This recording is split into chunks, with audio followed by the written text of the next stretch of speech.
The Cyclist, by Erik Røde, 1755. Read by Lady Margaret Beaufort. Continued. Act 2, Friendship. Chapter 5, A Reunion. Scene 22, Carlo and Ponti. Exactly a week and a couple of days had passed since my initial encounter with Carlo and Ponti. On a pleasantly warm Thursday afternoon, I found myself cycling back to their picturesque cottage. The memories of our first meeting had stayed with me, and I was eager to reconnect with the kind Italian couple. As I pedaled along the winding road that led to their home, the scenery seemed even more enchanting than before. The rolling hills were a patchwork of vibrant green, kissed by the golden rays of the Italian sun.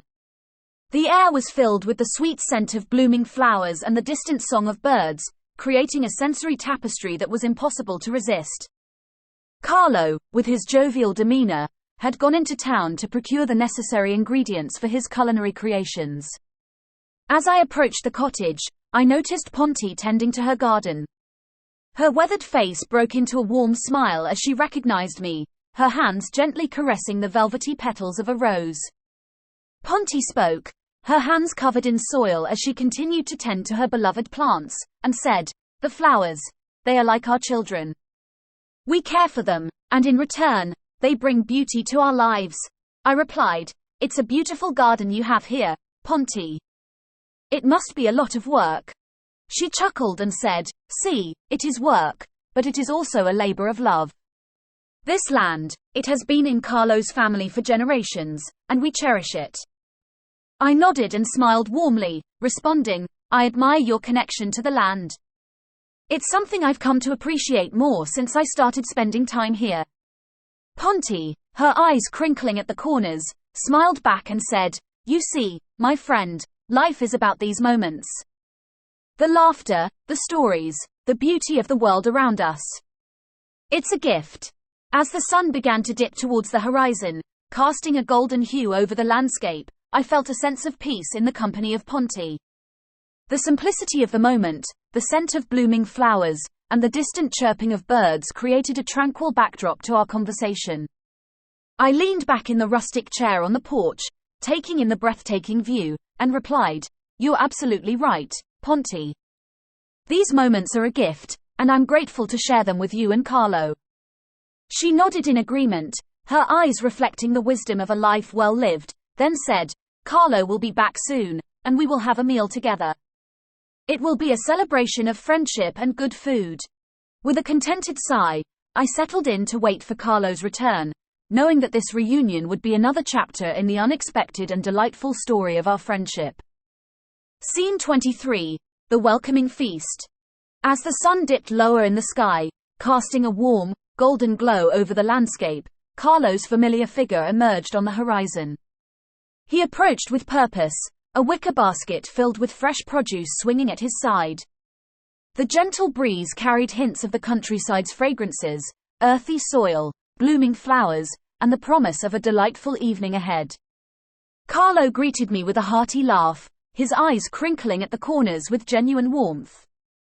His bear hug enveloped me, conveying the familiarity of an old friend. It was as though the passage of a mere week had been rendered inconsequential in the face of our burgeoning friendship.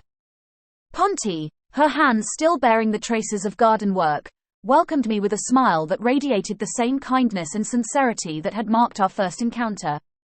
Together, we carried the basket into the cozy kitchen, where the very air seemed to shimmer with the promise of a culinary masterpiece. The aromas that greeted us were nothing short of enchanting, each scent teasing our senses with its savory allure. Carlo moved with the grace of an artist, his culinary expertise evident in every precise motion.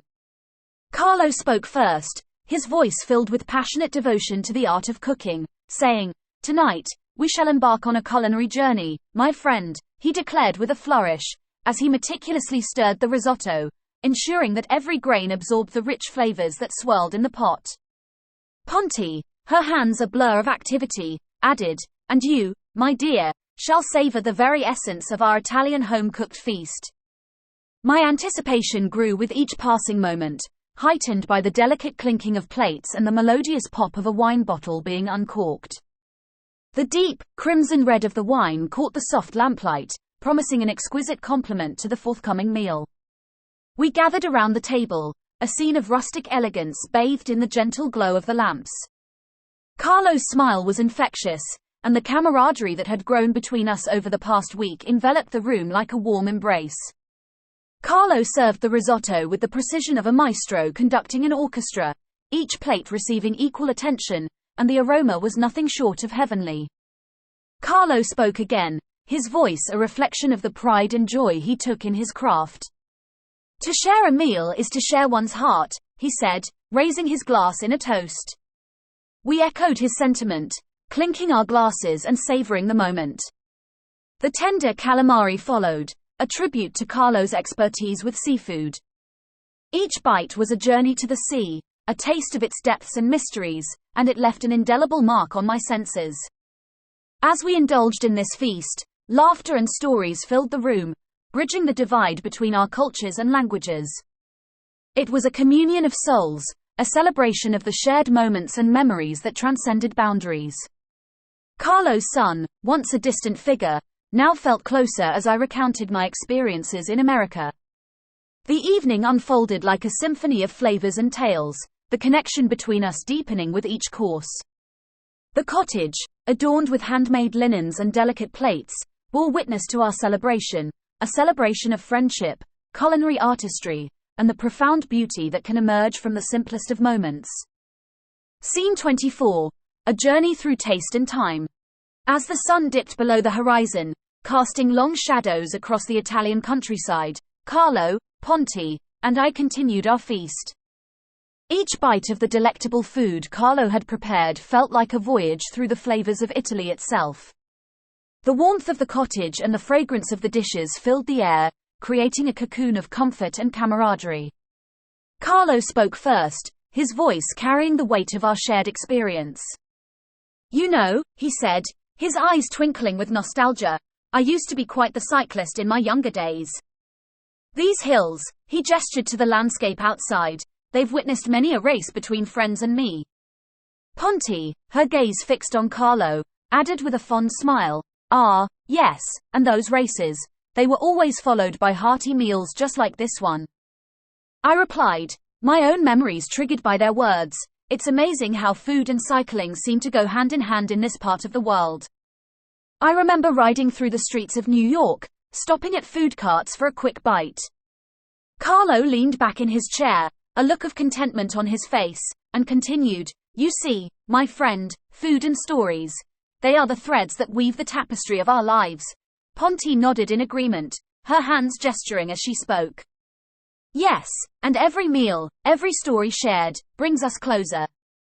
It's a celebration of life." As we savored each bite, Carlo's tales of his youth flowed like a gentle river. He spoke of the winding roads he used to race along, the exhilaration of the wind in his hair, and the friendships forged on those journeys. I added, "It's incredible how cycling can connect people, no matter where they're from. It's a universal language of sorts." Ponti, her eyes gleaming with pride for her husband, chimed in, "Carlo has always been a man of passion. Whether it's cycling or cooking, he puts his heart into everything." Between bites of the savory dishes, I shared stories of my own upbringing in bustling New York City. The hustle and bustle of city life, the blaring horns of taxis, and the thrill of racing down the avenues on my bike came alive in the quiet cottage. Carlo and Ponti listened with rapt attention, the cultural exchange between us strengthening the bonds of our friendship. The evening unfolded like a symphony of flavors and tales, each course accompanied by the music of shared memories. Laughter filled the air, and the cottage seemed to pulse with the heartbeat of three friends from different corners of the world coming together in the name of friendship, food, and the beauty of storytelling. Once again, I was overwhelmed by the sensation that the generational and geographical gaps between us had dissolved as I recounted my experiences in America. This brought us closer together through the enchantment of shared narratives. Scene 25. A heartfelt connection. As the last remnants of our sumptuous meal were cleared from the table, a profound sense of contentment settled over us. The bond that had formed between Carlo, Ponti, and myself had transcended the limitations of language and distance, weaving us together into a tapestry of shared instances and newfound friendship.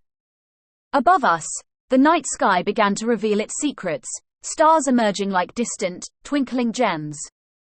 Carlo, with his characteristic warmth, suggested that we move outside to enjoy the cool night air. We settled on the porch, our faces bathed in the soft, silvery glow of the moon. Carlo, the epitome of Italian hospitality, poured small glasses of grappa, a traditional Italian digestif, and we raised our glasses in a silent yet deeply meaningful toast. The silence that followed was anything but awkward. It was a testimony to the unspoken understanding that had grown between us. Carlo spoke first, his voice carrying the weight of our collective encounter. "Thank you," he said, his words filled with genuine emotion, and added, "You've brought a piece of the world to our doorstep, and we're forever grateful for the connection we've found." I smiled warmly, touched by his words, and replied, "Carlo, Ponti, it's been an incredible journey for me as well. Your hospitality and friendship mean more to me than I can express."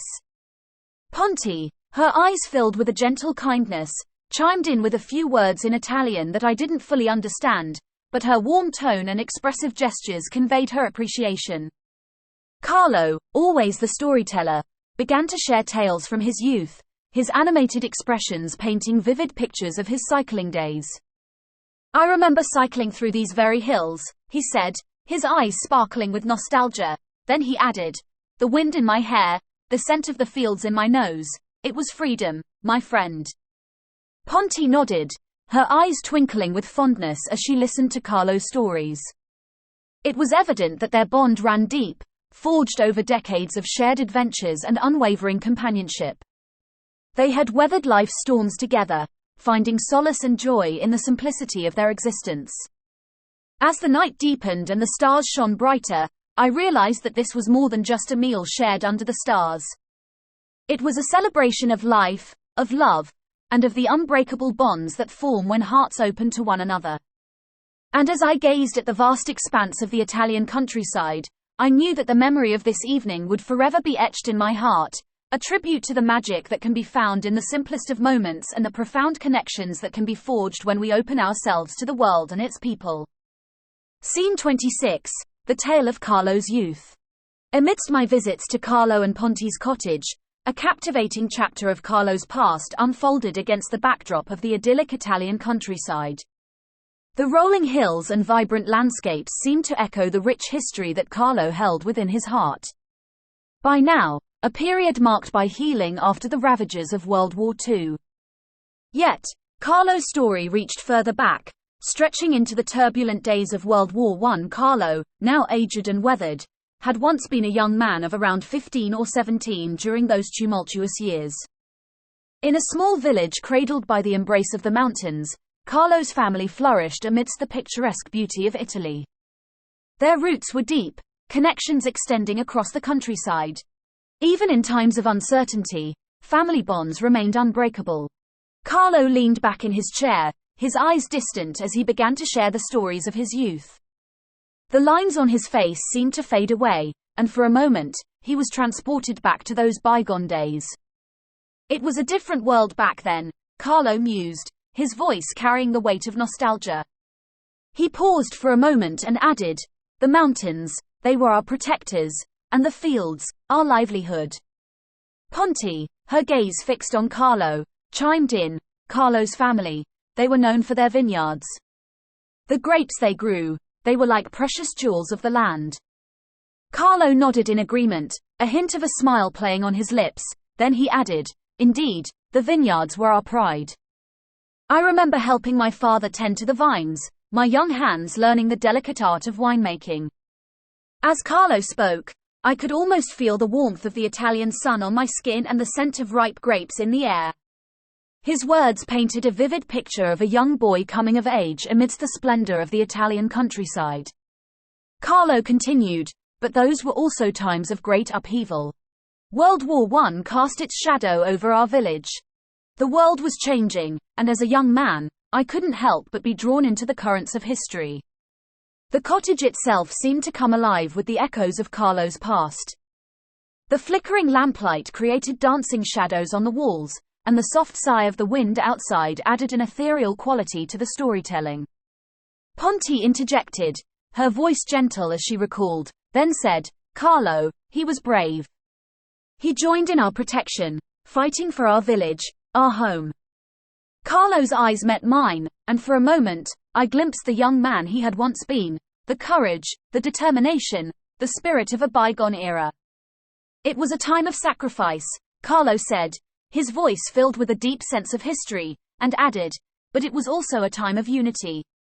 Our village stood together, and in the face of adversity, we found strength in our bonds."